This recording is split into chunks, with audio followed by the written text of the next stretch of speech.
Tractor দিয়ে জমি চাষ করছে। আর এই মাটি খনন করার পর মাটি থেকে যে পোকামাকড় কেঁচো বেরোচ্ছে এগুলো খাওয়ার জন্য এই যে বকগুলো ঘোরাঘুরি করতেছে। অনেকগুলো বক এখানে, এরা ট্রাক্টরের পিছু পিছু দৌড়াচ্ছে।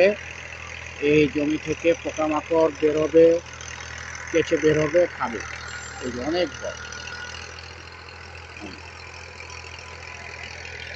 আর এখন অবশ্য গ্রামে এই সমস্ত বক, শীতকালীন পাখি শিকার করার লোক খুব কম দেখা যাচ্ছে না তাদেরকে।